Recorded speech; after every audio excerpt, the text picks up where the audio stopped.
Ambiak kunini pakai galah, bulah ditabang di sanjo hari. Sairang salam nanjo sambah, sambah lalu sambah kembali.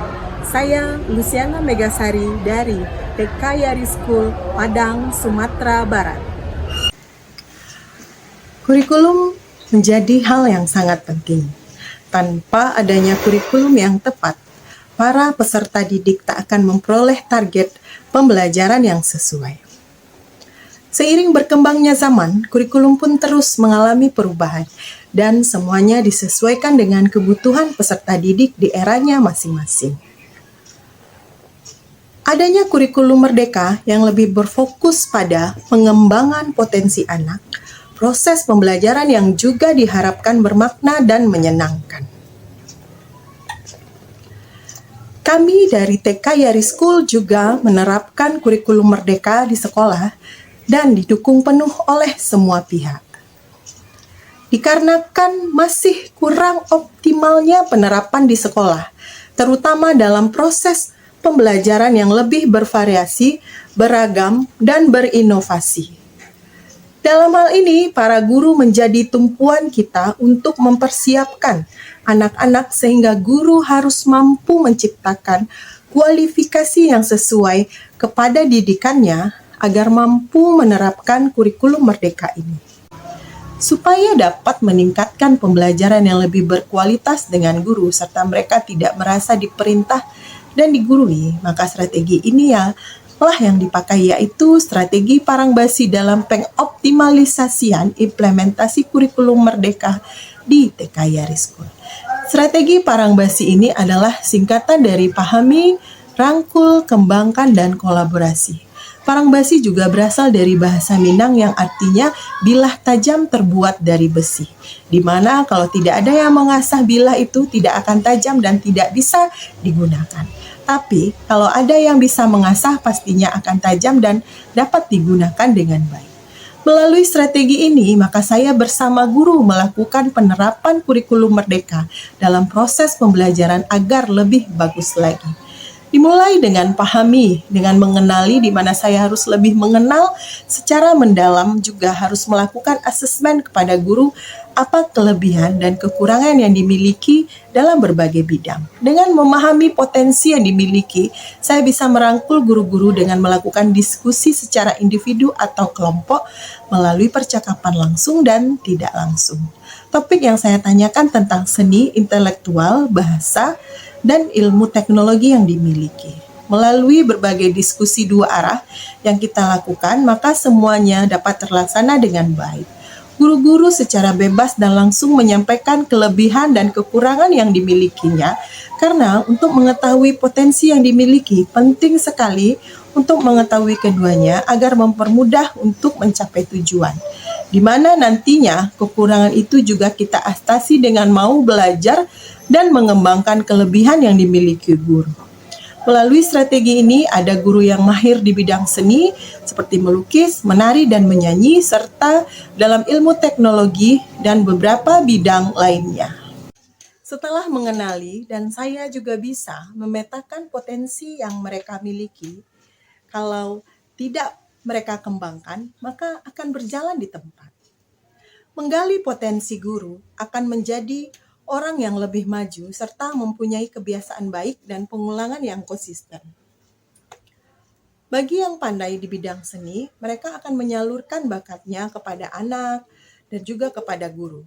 Bidang ilmu dan teknologi juga lebih meningkatkan pembelajarannya menggunakan teknologi untuk mengembangkan digitalisasi sekolah dan juga di bidang potensi lainnya. Agar kegiatan ini berkelanjutan, maka dibutuhkan kolaborasi sesama guru. Disinilah kekurangan yang dimiliki tadi dapat diatasi dengan kegiatan kolaborasi. Kegiatan ini dilakukan di komunitas belajar yang ada di sekolah. Guru-guru bisa belajar dan mengajarkan, berbagi sebagai motivasi bagi diri kita sendiri dan orang lain. Kolaborasi dilakukan dengan saling berbagi pengalaman dan berbagai kompetensi yang dimiliki. Dalam kegiatan ini tentunya banyak yang dihasilkan. 1. Kegiatan ekstrakurikuler di sekolah dibuat berdasarkan kompetensi yang dimiliki guru seperti menari, menyanyi, menggambar, dan lainnya. 2. Guru-guru dapat menggunakan teknologi dengan baik dan efek terutama dalam membuat modul ajar, asesmen, media ajar, buku digital, dan lainnya. 3. Adanya kegiatan yang dijadikan program berkelanjutan seperti Minang Day, Earth Day, dan Literasi Day, di mana dikoordinasikan kepada guru yang berpotensi di bidangnya.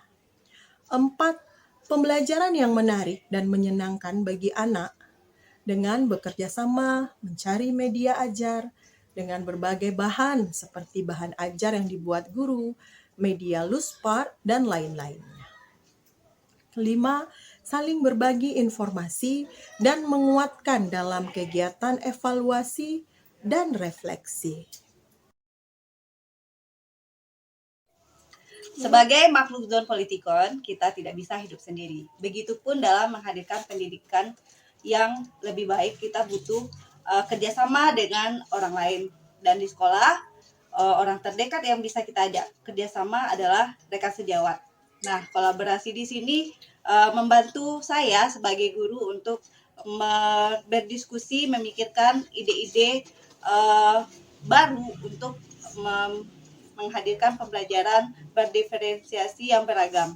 Dengan bertukar pikiran, maka kita yang memiliki kekurangan bisa memperoleh ilmu dari orang lain, dan kita juga bisa berbagi kepada orang lain dengan apa yang kita miliki.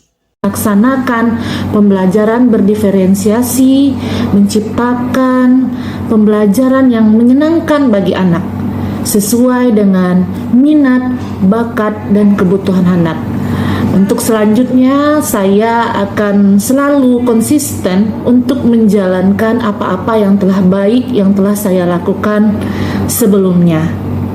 Menurut saya, dengan acara gelaran Hari Merdeka kemarin itu, acaranya sangat bagus sekali karena bisa memupuk kekompakan antara anak, orang tua, dan misnya, dan juga memperkenalkan permainan tradisional kepada anak-anak kita. Semoga Yari bisa lebih meningkatkan dan lebih sering mengadakan acara-acara seperti itu biar bisa untuk mengakrabkan teman-teman dan orang. Strategi Parangbasi ini telah dilakukan untuk menjadi media solutif dalam pengoptimalisasian implementasi kurikulum merdeka di TK Yari School. Sebagaimana sifat Parangbasi ini adalah benda yang perlu diasah agar tajam sehingga memiliki manfaat dan berguna saat dipakai. Semua guru bisa memaksimalkan potensi yang dimiliki baik untuk aktualisasi diri maupun kemajuan praktik pembelajaran bagi peserta didik. Namun strategi ini membutuhkan konsistensi dari masing-masing individu, sebagaimana prinsip pembelajar sepanjang hayat. Dengan kolaborasi guru hebat, maka ciptakan pembelajaran berkualitas melalui kurikulum merdeka bisa dilaksanakan secara maksimal. Karena cakap sendiri bukan zaman lagi, mau dikritisi, merefleksi, dan berkolaborasi bersama mewujudkan visi misi.